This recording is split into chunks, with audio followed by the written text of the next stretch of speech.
할렐루야. 오늘 3부 예배 오신 여러분을 주님의 이름으로 축복합니다. 우리 모두 후반기에는 배가의 주역으로 세움받게 될 줄 믿습니다. 우리 믿음으로 함께 선포합니다. 하나님은 언제나 우리를 도우십니다. 아멘. 오늘날 교회의 본래 형태를 찾은 교회, 이 교회를 일컬어서 개혁교회 혹은 개혁된 교회라고 부릅니다. 우리가 개혁된 교회, 교회의 본래 형태를 찾은 교회를 섬길 수 있는 것은 하나님의 크신 은총입니다. 이 사실이 우리가 세상에서 가장 큰 복을 받았다는 사실을 증거해 줍니다. 순서가 얽히지 않게 되기를 원합니다.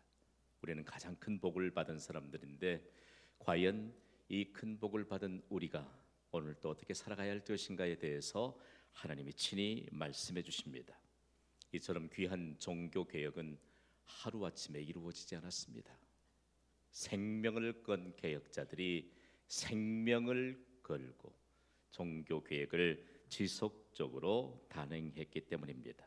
결코 중단할 수 없었던 개혁, 그 개혁의 의지가 오늘날 우리에게 영적인 유산으로 물려받게 되었고, 특별히 영적인 유산을 가지고 종교개혁의 후예로 살아갈 수 있는 것이 얼마나 큰 은혜인가를 하나님이 오늘 또 우리에게 말씀합니다. 하이델베르크라고 하는 독일의 도시를 완전히 거대한 개혁의 물결로 파도치게 했던 루터, 그가 하이델베르크 논쟁에서 제시하고 남겼던 십자가 신학을 다시 한번 기억해 보아야 합니다. 하나님의 은혜에 의해서만 우리는 구원을 받습니다. 이 십자가 신학이 거대한 도시를 전체적으로 개혁 신앙을 향해 발걸음을 옮기게 했던 놀라운 결과를 가져다 주었습니다. 아무도 예측할 수 없는 일이었습니다. 루터는 승승장구한 길만 갔을까요? 그런데 곧바로 로마 교황청이 그대로 있지 않죠. 로마 교황청은 루터에게 이단과 교황 모독죄라고 하는 죄명을 아주 단단히 씌웠습니다. 그리고 1518년 8월 7일에 로마로 출도하라는 소환장을 받았습니다. 만약에 이단과 교황 모독죄가 그에게 이처럼 명분 삼아졌는데 그가 로마로 출도하면 그의 목숨은 여러분 보장할 수 없습니다. 왜냐하면 당시의 교회법에 로마 교황청이 내렸던 이단으로 정죄되면 공식적으로 그리고 공개적으로 인정받는 사형을 집행할 수 있는 무시무시한 시대였습니다. 이때 얼마만큼 위기감이 맴돌았을까라고 하는 사실인데요. 당시에 신성 로마 제국이었던 독일이 7명의 선제후를 통해서 황제에 버금가는 권력을 행사하잖아요. 그 가운데 프리드리히라고 하는 이 선제후가 루터를 옹호하고 나섭니다. 로마 교황청을 향해 이것은 부당한 일이기 때문에 대신 교황의 대사인 카제탄과 함께 이 일에 대해서 변론할 기회를 달라. 그랬더니 변론할 기회를 얻었습니다. 이 변론 가운데도 루터는 자신의 주장을 철회하지 않고 그리고 주장하면서 역시 변론가들이 당해내지 못할 진리를 수호하게 되는 결과를 가져오게 됩니다. 결국 1520년 6월 15일 교황 레오 10세는 루터에게 통보합니다. 지금으로부터 60일 이내에 루터의 모든 주장을 철회하라. 그리고 종교개혁에 이미 확산되어 있던 그 뿌리들을 자르기 위해서 교서를 만듭니다. 그리고 루터에게 전달해 줍니다. 얼마나 위기감이 맴돌았는지 모릅니다.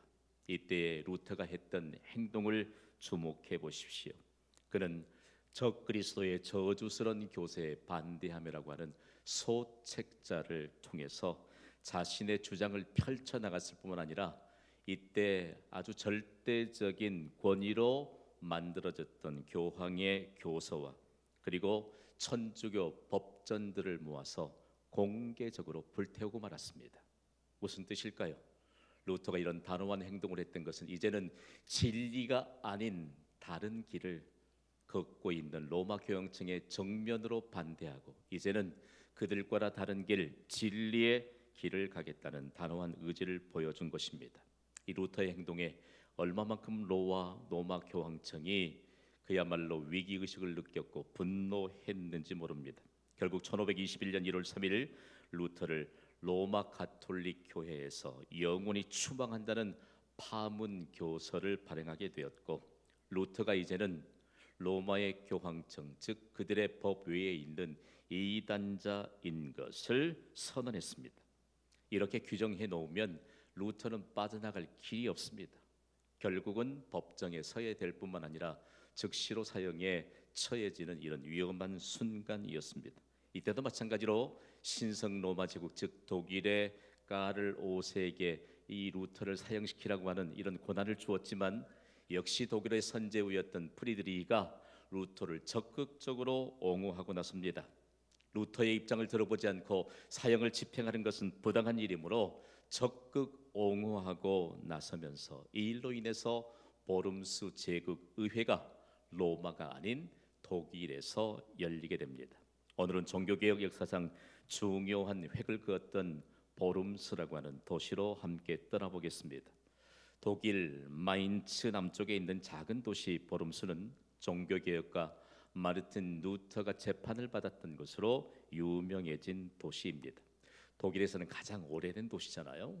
켈트족에 의해서 보름스라고 하는 도시가 형성이 되었는데, 지금도 쾰른과 함께 독일에서 가장 오래된 역사적인 도시로 기억하고 있습니다. 1921년 보름스 제국의회에서 루터는 황제 앞에 세워져서 신문을 당했습니다.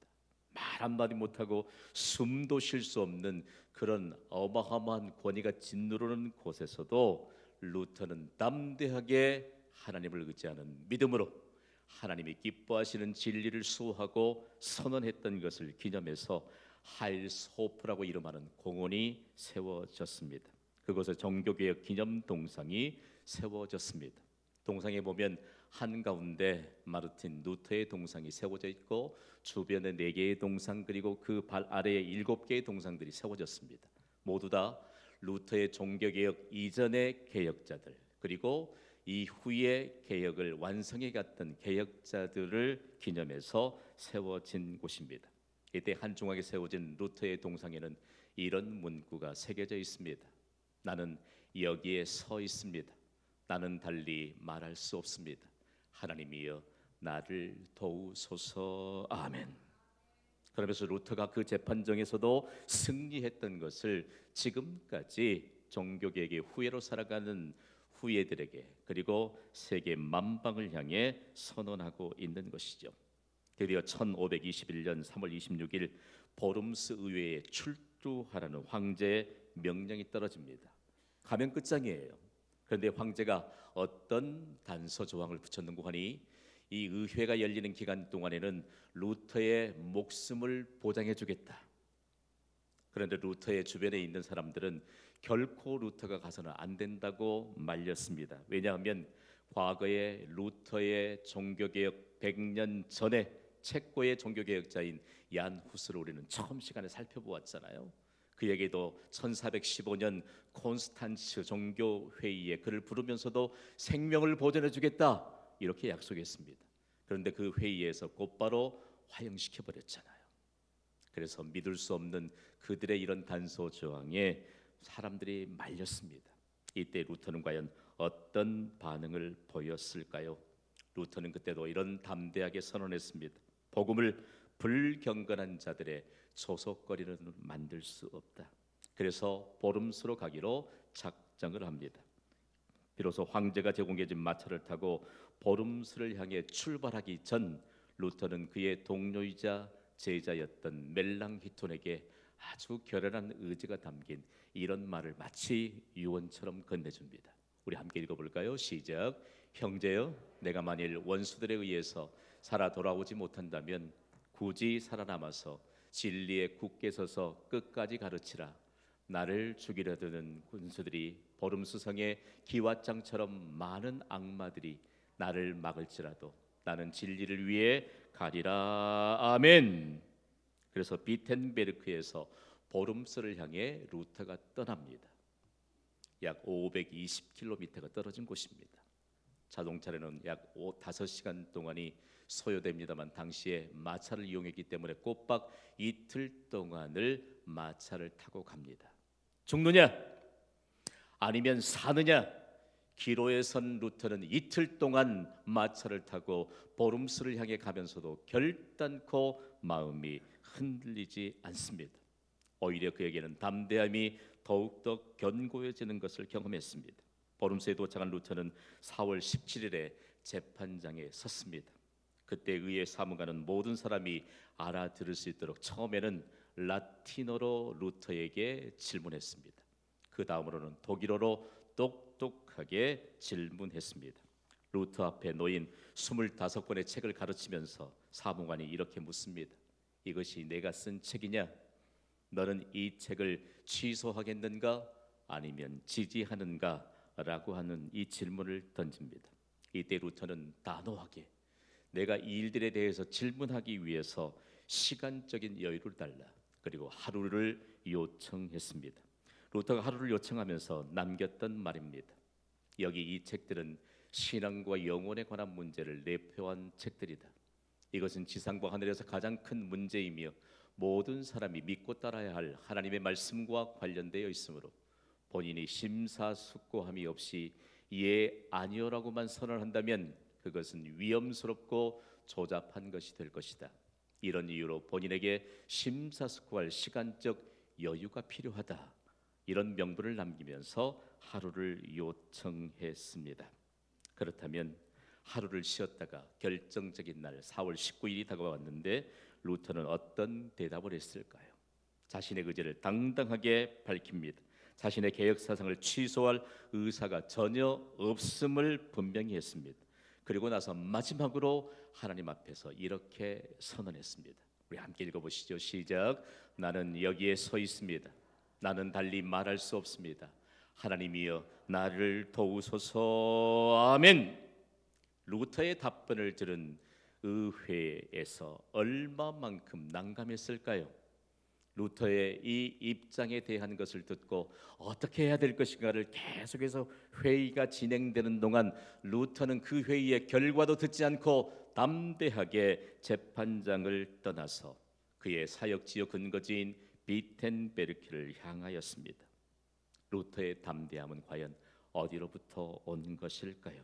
하나님은 성경을 통해서 루터가 가진 담대함에 대한 해답을 주십니다.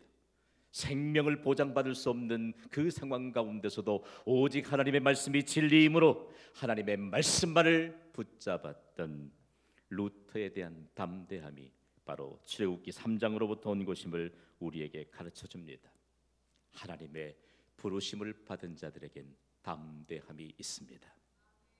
오늘 우리는 먼저 루터에 앞서서 오래전 하나님으로부터 부름을 받았던 모세라고 하는 한 사람을 이해할 필요가 있습니다. 구약 성경을 읽다 보면 가장 인상에 남는 사람이 누구인가? 라고 물으면 대략 이스라엘의 지도자였던 모세를 손꼽습니다.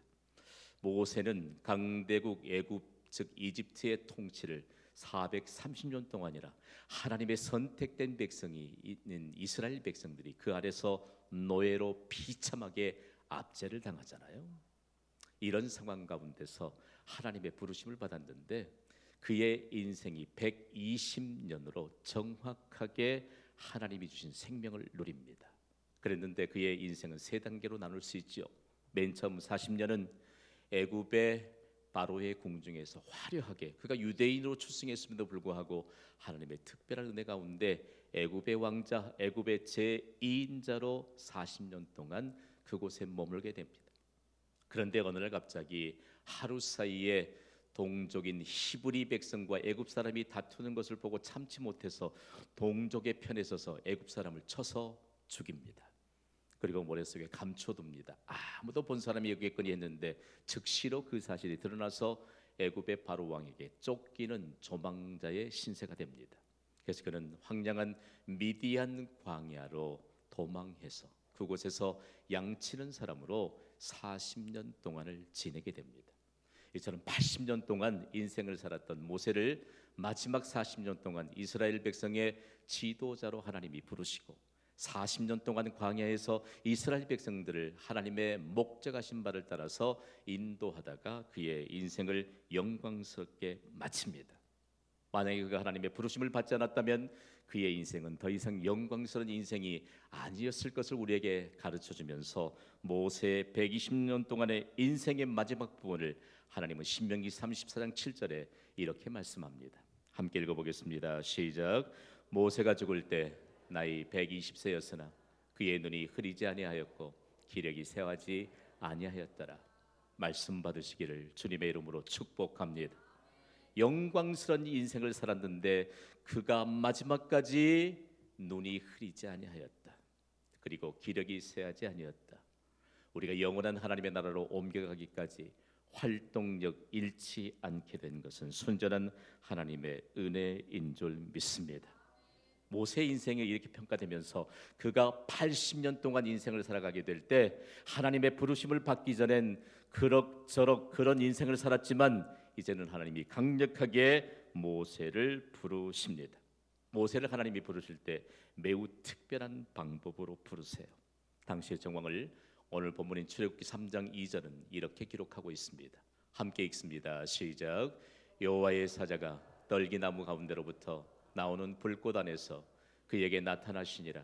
그가 보니 떨기나무에 불이 붙었으나 그 떨기나무가 사라지지 아니하는지라. 아멘.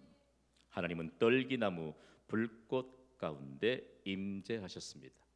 여러분은 떨기나무를 본 적이 있습니까? 이쪽 지방에는 없죠. 그러나 팔레스틴 지방에 가면 떨기나무, 아카시아 나무의 일종입니다. 전혀 아카시아 나무처럼 생기지 않았습니다. 조금 말라 있을 때 그리고 잎이 무성할 때 이런 형태를 띠고 있습니다. 여기에 마르든지 잎이 있을 때든지 불이 붙으면 그냥 자연스럽게 활활 잘 타요. 그런데 이곳에 불이 붙었음에도 불구하고 나무는 불에 타지 않습니다. 그리고 불이 꺼지지 않습니다.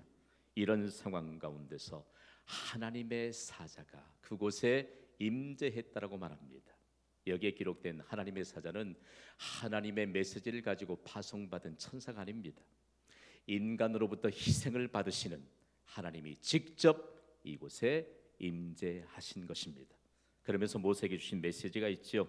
떨기나무에 불이 붙어 있는 것은 애굽에서 지금 430년 동안이나 그들의 앞자리에서 고통을 받고 있는 이스라엘 민족의 고통을 상징적으로 보여주신 것입니다. 그리고 동시에 떨기나무에 불이 붙었으나 불이 결코 꺼지지 않는 것은 지금 하나님의 백성이 고통 중에 있다 할지라도 하나님이 함께 계신다고 하는 하나님의 보장된 약속을 보여주는 것입니다. 여러분, 하나님의 백성인 우리에게 때때로 고통이 다가옵니다. 어려움도 다가옵니다. 그러나 여러분, 하나님은 그 고통 가운데도 우리와 함께 하심을 믿으시면 아멘 하시기 바랍니다. 그렇기 때문에 하나님 고통의 때에 하나님을 가까이 하면 하나님께서 모든 문제를 해결해 주신다는 사실들을 모세를 통해서도 그리고 우리에게도 말씀하십니다. 너무 기이한 현상을 처음으로 보기 때문에 모세는 그 떨기나무가 불타오르는 곳에 가까이 다가갑니다. 그때 바로 하나님이 모세를 음성으로 부르십니다. 그런데 하나님의 음성을 모세가 들었습니다. 그리고 하나님 앞에 그 음성을 듣고 대답합니다. 이것이 바로 우리 인생이 영화로운 인생으로 전환될 수 있는 은총의 기회인 것을 말씀하고 있습니다. 오늘 하나님의 부르심에 대한 모세의 반응을 오늘 본문 4절은 이렇게 기록하고 있습니다. 함께 읽으시죠. 시작. 여호와께서 그가 보려고 돌이켜 오는 것을 보신지라. 하나님이 떨기나무 가운데 그를 불러 이르시되 모세야 모세야 하시매 그가 이르되 내가 여기 있나이다. 아멘. 이 한 구절에 우리의 인생에 대한 모든 해답이 담겨 있습니다. 온 세상을 향한 하나님의 해답이 담겨 있습니다. 그런데 모세를 불렀던 곳이 바로 여러분 하나님의 산 호렙이었습니다. 성경에 보면 호렙산 그리고 시내산이 등장합니다. 그런데 두 산이 각기 다른 이름으로 등장하지만 동일한 장소입니다. 유대인의 전승에 의하면 시내산의 위치가 어디인고 하니 바로 시내 반도에 최남단에 위치한 해발 2291m의 위용을 자랑하고 있는 그 산이 바로 시내산이요, 호렙산이요. 그리고 모세가 그곳에서 하나님으로부터 부름을 받았고 출애굽한 이후에는 모세가 그 산에서 십계명을 받았기 때문에 모세의 산이라고 일컫습니다. 그래서 오늘 출애굽기 3장에는 호렙을 하나님의 산이라고 일컬었던 것은 바로 이런 의미입니다. 하나님께서 인간을 만나시기 위해 자신을 드러내신 현현의 장소로 하나님의 산 호렙이라고 했습니다. 여러분, 하나님은 인간에게 하나님 자신을 나타내 주십니다. 그리고 우리를 만나 주십니다. 오늘 가장 현대적인 장소로 우리가 이 말씀을 받는다면 예배 장소입니다.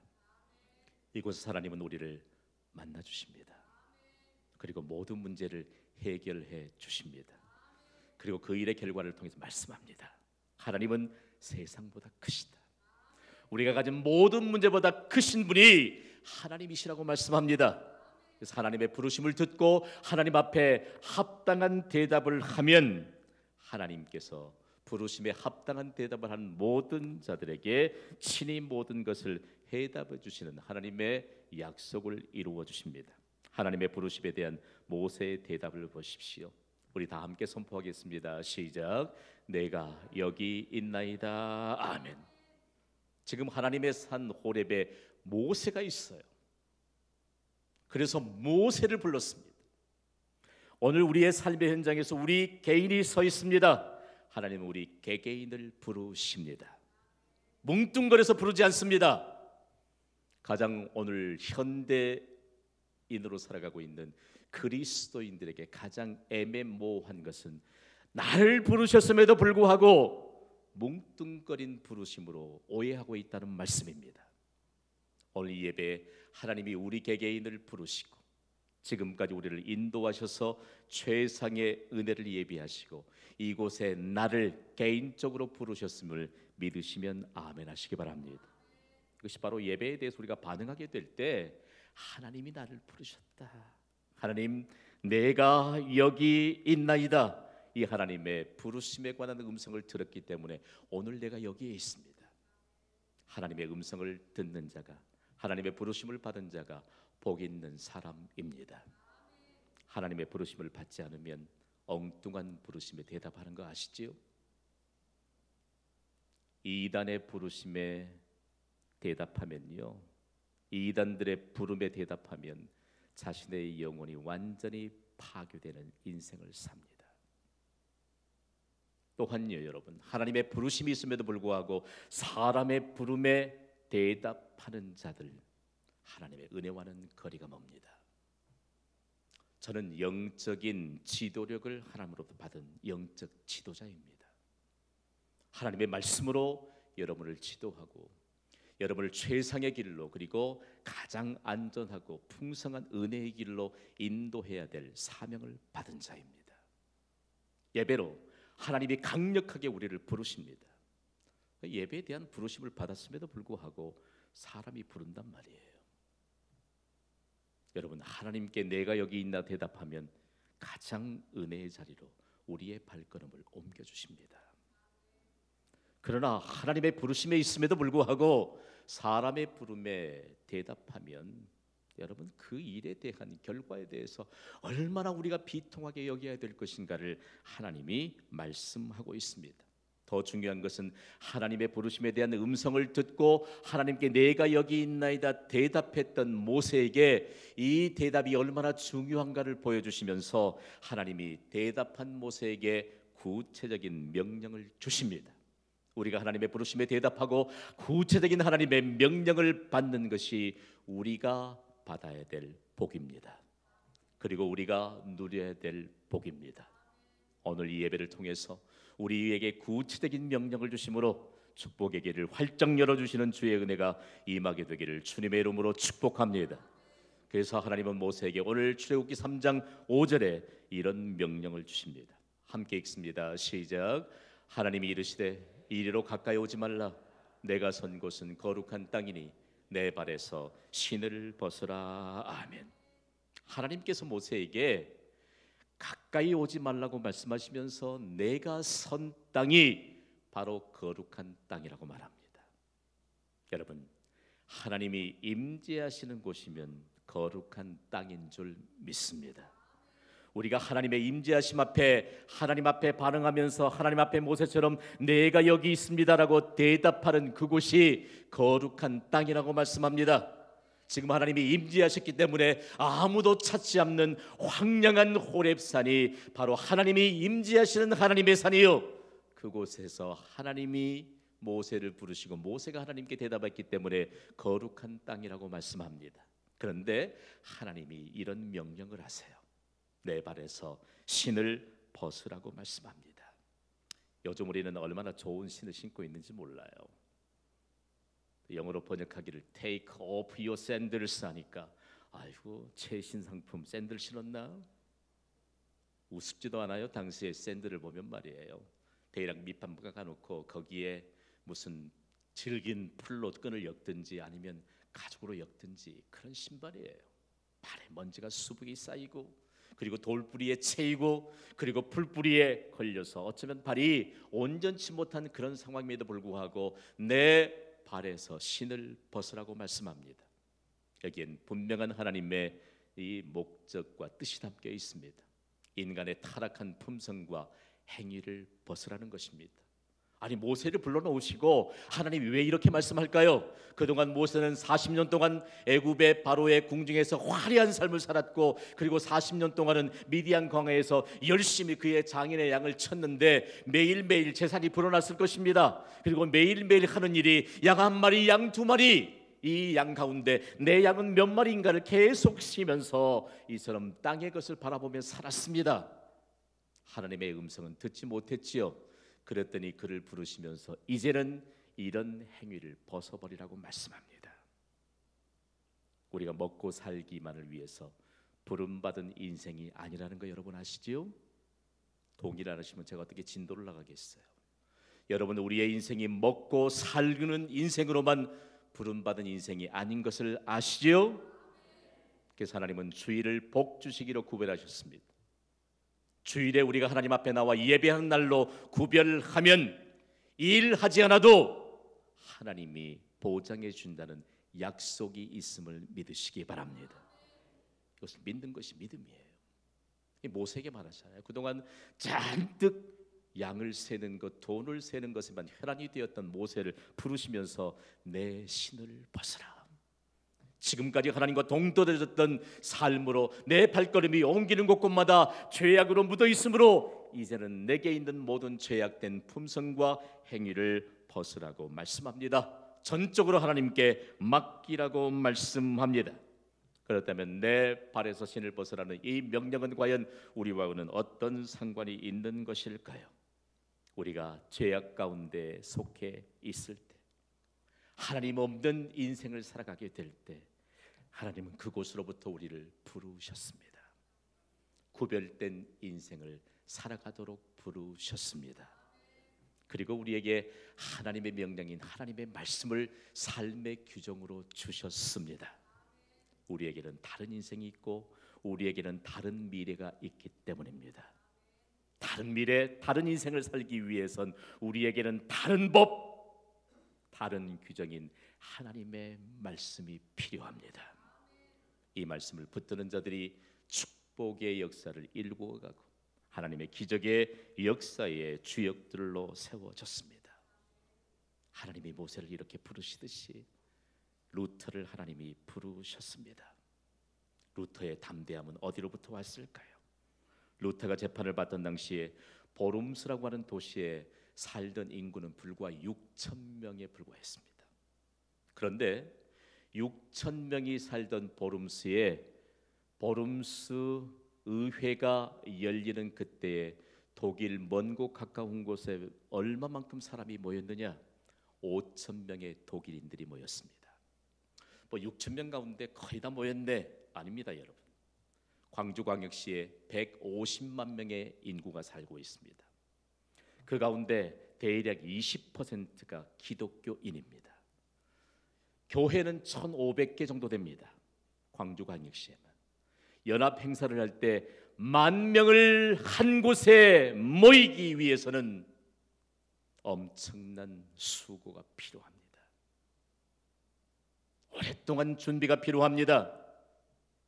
150만 명 가운데 만 명 모이는 것 150분의 1이에요. 그런데 6천 명이 사는 도시에 5천 명의 독일인이 모였다. 당시에 루터가 소환되었던 보름스 의회가 얼마만큼 중요한 종교적인 의미를 가졌는지, 개혁의 의지를 가졌는지 이미 하이델베르크를 개혁 신앙의 노선으로 발걸음을 옮기게 했던 루터의 십자가 신학의 그 영향력이 얼마나 확산되었는지를 보여주는 단적인 증거가 되고 있습니다. 안타깝게도 그 루터를 소환해서 세웠던 보름스 의회의 그 장소, 그 건물은 파괴되고 말았습니다.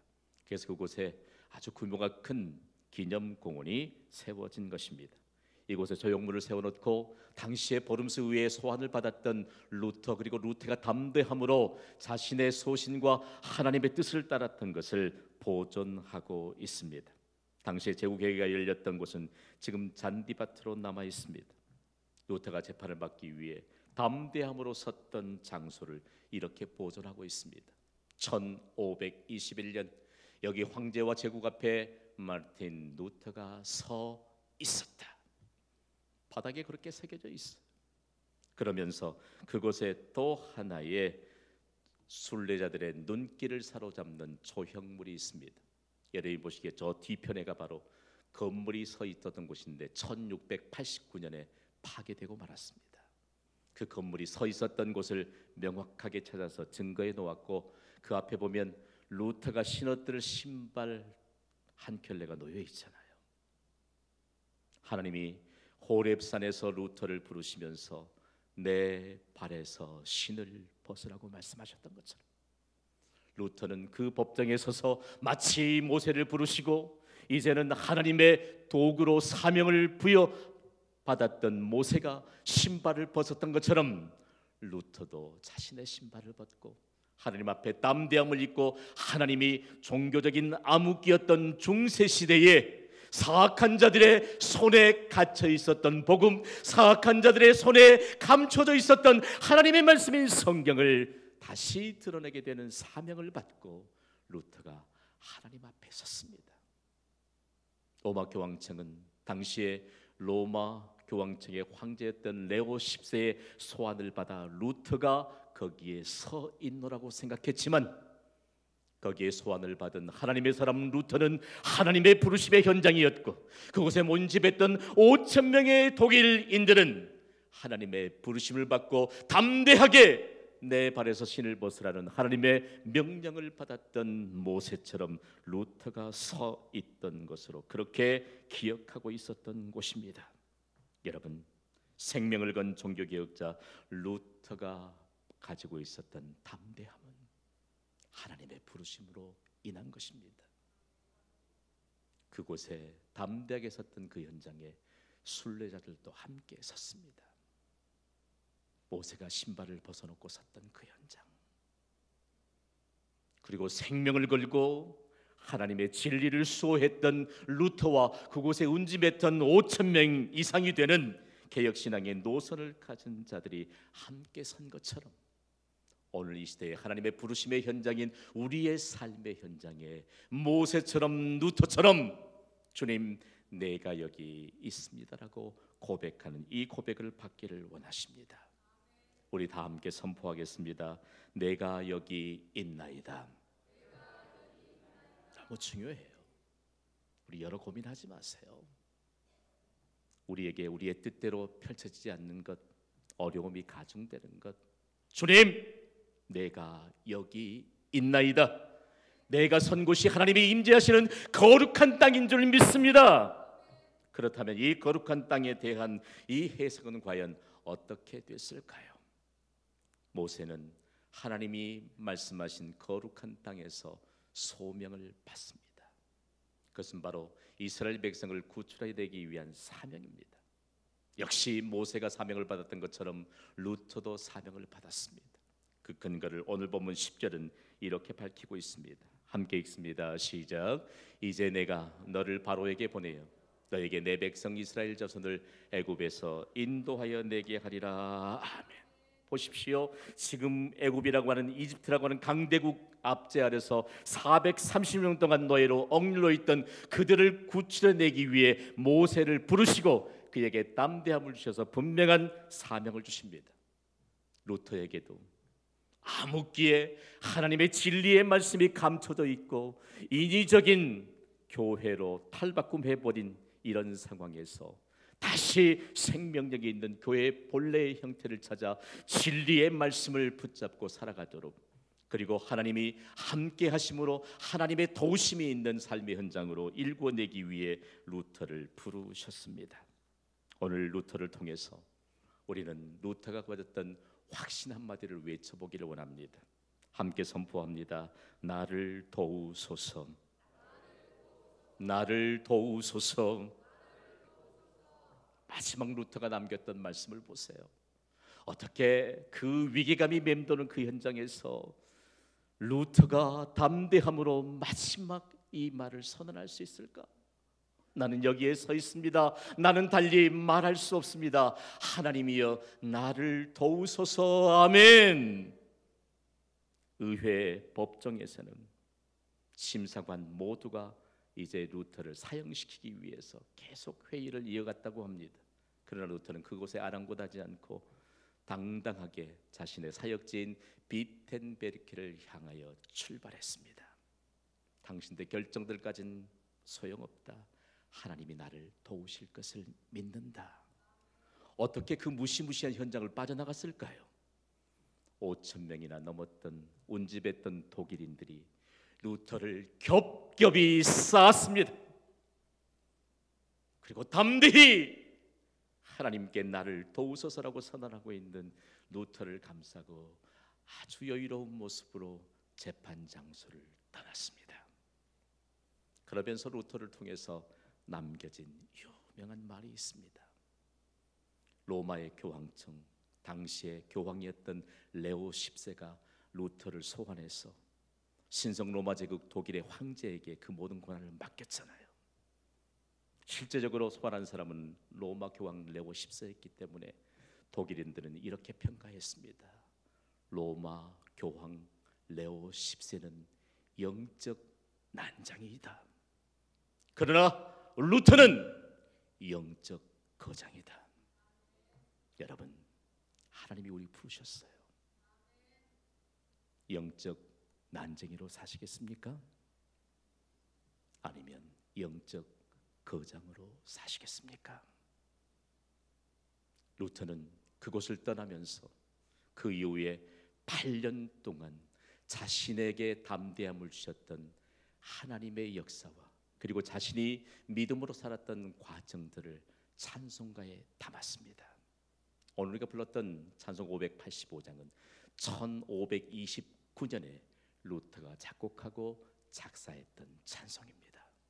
그 찬송을 부르는 종교개혁 후예들은 영적인 난장이로 살지 않습니다. 영적인 거장으로 삽니다.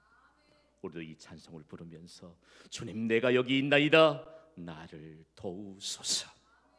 일평생 동안 가장 영광스러운 인생으로 단장되기를 주님의 이름으로 축원합니다. 우리 찬송하겠습니다. 585장 찬송을 우리 루터의 믿음의 고백으로, 우리의 믿음의 고백으로 찬양하겠습니다.